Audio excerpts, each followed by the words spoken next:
in my life, I've known, thousands of women over the years.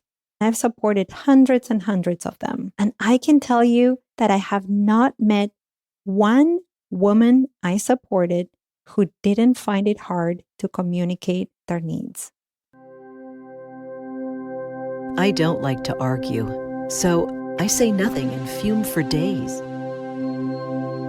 How do I set boundaries without sounding like a jerk? I hate the idea that I might accidentally offend somebody, so sometimes I'd just rather say nothing at all.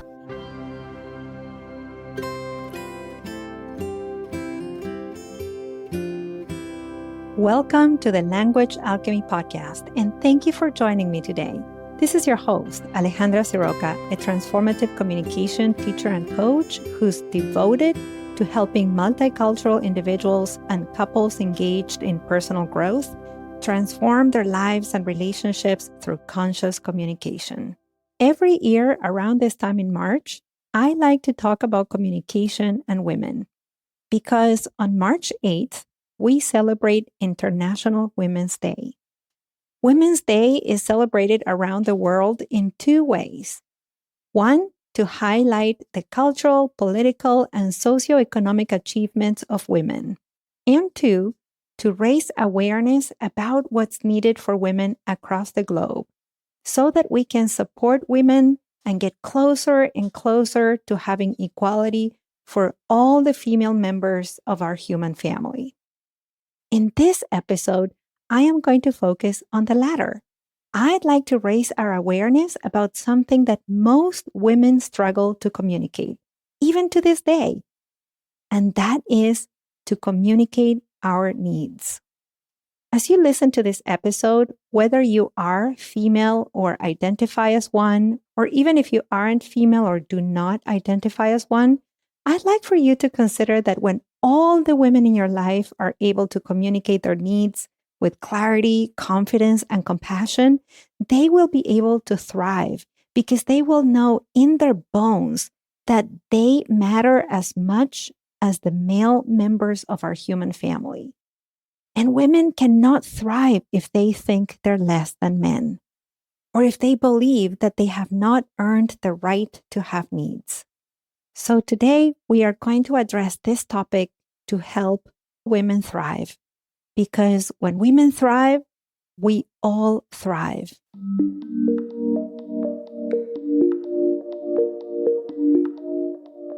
If you've been following the Language Alchemy Podcast for a while, you know that I sometimes like to have podcast series.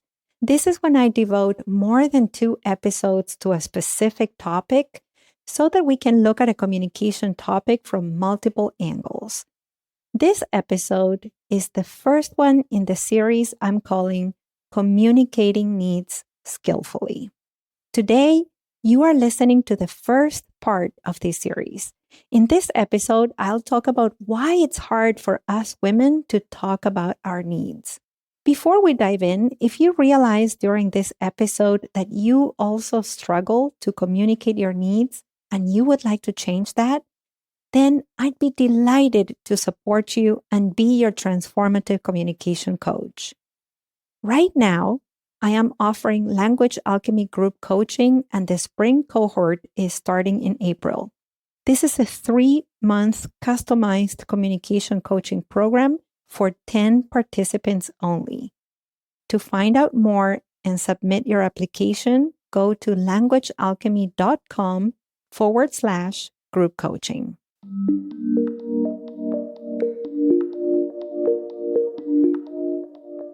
Let's talk about why women still struggle to communicate our needs. I may have shared this with you before. 80% of my students and coaching clients are women. Of course, in my life, I've known, thousands of women over the years. I've supported hundreds and hundreds of them. And I can tell you that I have not met one woman I supported who didn't find it hard to communicate their needs. Yes, not even one woman who came to me for help with their communication shared they found it easy to express their needs, or that they could express their needs freely clearly, confidently, without guilt, without embarrassment, without fear? Nope, not one.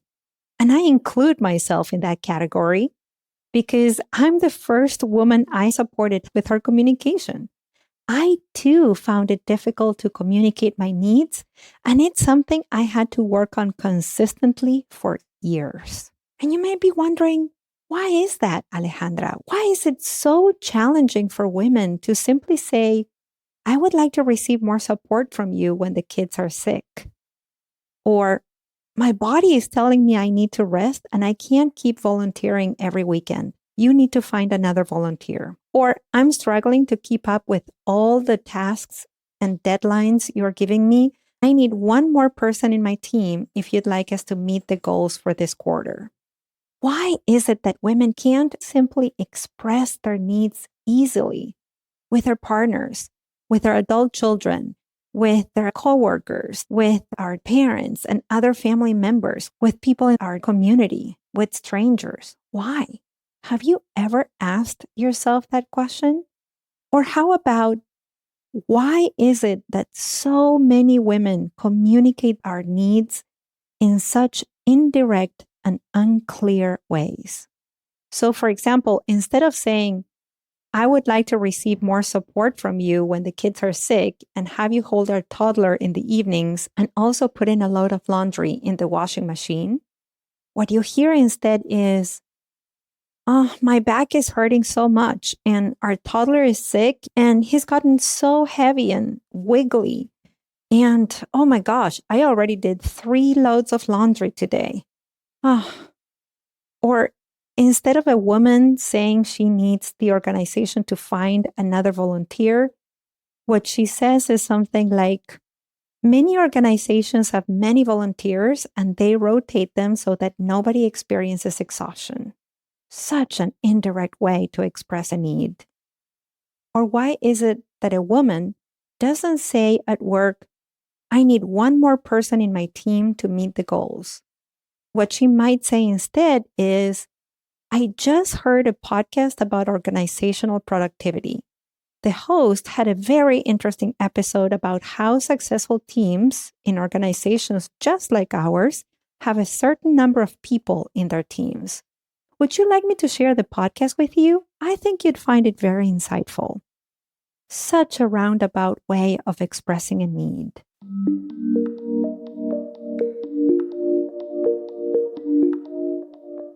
I've asked my students and coaching clients about what makes it hard for them to communicate their needs clearly, directly, freely, and confidently. Some women tell me they don't know what their needs are. So, of course, it's hard to communicate what we don't know. Other women tell me they can't ask for what they need because if they do, they will feel guilty or embarrassed.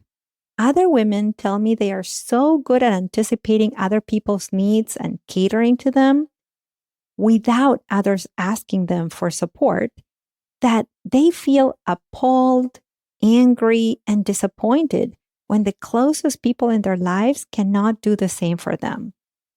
So they say to me, Alejandra, how come my partner doesn't see I need more help with our kids' homework? How come my parents don't see I need more time with my friends and I can't spend every vacation with them? When I ask these women if they've communicated these needs to the other person, just like they're doing it with me, the answer I sometimes get is, maybe, or sometimes it's no, or I shouldn't need to. They should already know. I know so many people who think that way, my mother included. Why would we believe that the people in our lives should read our minds and know what we need without us asking them? The answer has to do with language and communication.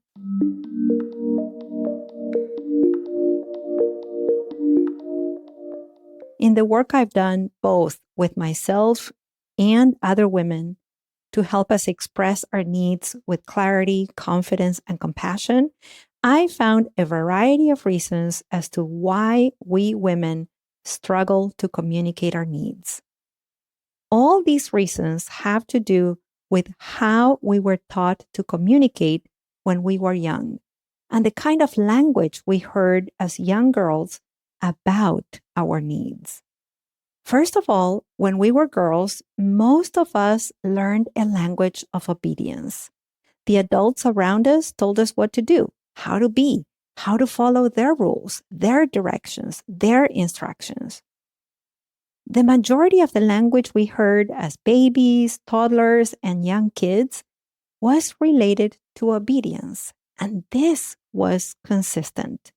What was not consistent for us was hearing our parents and the adults in our lives ask us questions about our needs, our likes, our preferences, or our desires. So we weren't really taught how to connect to our own needs, preferences, and desires, let alone how to speak about them. Secondly, most of us heard continuous messages that directly or indirectly implied that not having needs was something good, and that the opposite was true, that having needs was something bad, and that communicating needs was something terrible. And that's why we either communicate our needs in indirect ways or we feel guilty or embarrassed after we communicate our needs. Many of us heard messages such as, good girls are helpers, or girls need to be nice and polite, and that means being quiet. Many women told me they heard their parents say a variation of, nobody will like you if you're constantly needing help from others. Several women told me they heard messages such as, you'll end up alone if you have so many needs. When many of my students and clients were little girls and they asked for what they needed, what they desired, or what they truly wanted, they were often given the label of needy, selfish, demanding, or bossy. It's no surprise that if the people who took care of their survival and who also loved them called them needy, demanding, selfish, or bossy when they had needs, it's really hard all of a sudden to start communicating needs clearly without having done some transformative internal communication work first.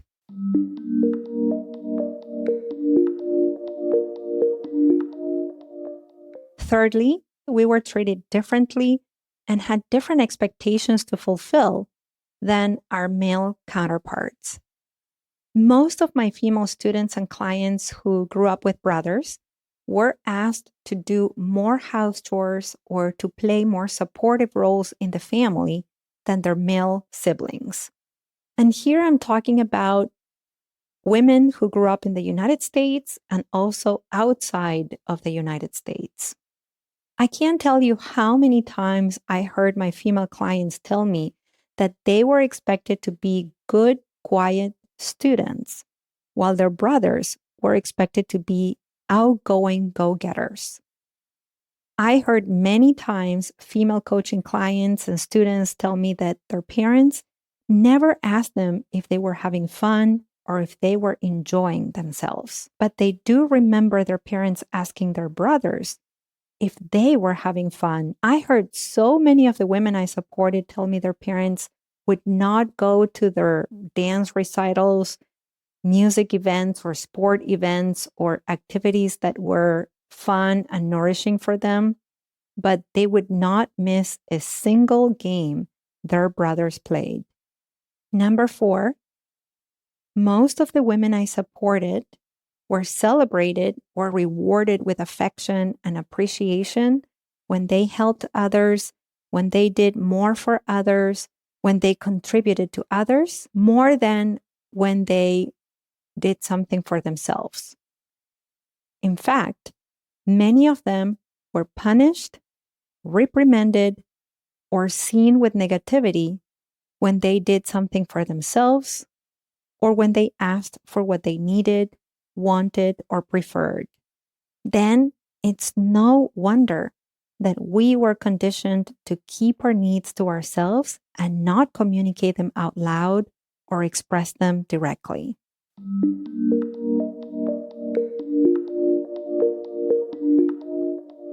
Number 5, many of them shared with me, especially if they were women who were born in a clan culture where being part of a group was very important and individuality was seen as something negative, that they never saw the female adults ask for what they needed. But even women who were born and raised in more individualistic cultures, like in the United States, told me they never heard their mothers ask out loud for what they needed in direct, clear, or even neutral ways. Sometimes they would hear adult females in their family ask for what they needed after they felt angry or resentful or had deep disappointment. To sum up, because most females around the world grew up hearing a language of obedience, received messages that it was bad or inappropriate to ask for what we needed or wanted, we're told that we were not going to be loved or liked if we asked for what we needed, or we didn't have models of females asking for their needs skillfully, it's very understandable why women have a hard time asking for or expressing what we need in a clear, confident, and direct way.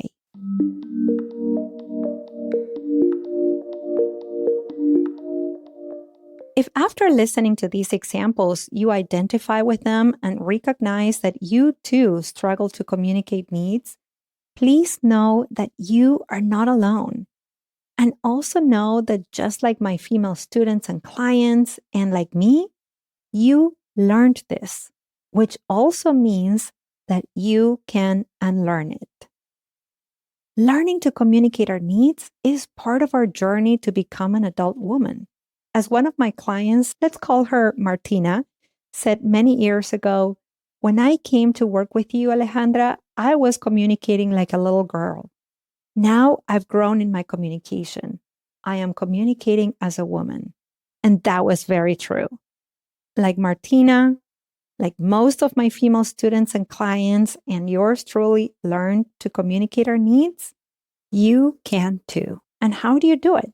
Well, the first step is to recognize what made it hard for you to learn to communicate your needs. You can do some journaling about this. You can get together with a girlfriend or with several women and talk about this. It's so valuable to share with others in community because when we get together with others to explore and grow, we experience our shared humanity. And speaking of getting together with community, if you would like my support to help you communicate your needs or anything that's hard for you to communicate and you would like to be part of a community, sign up for the spring cohort of the Language Alchemy Group Coaching Program that starts in April. You can apply now at languagealchemy.com.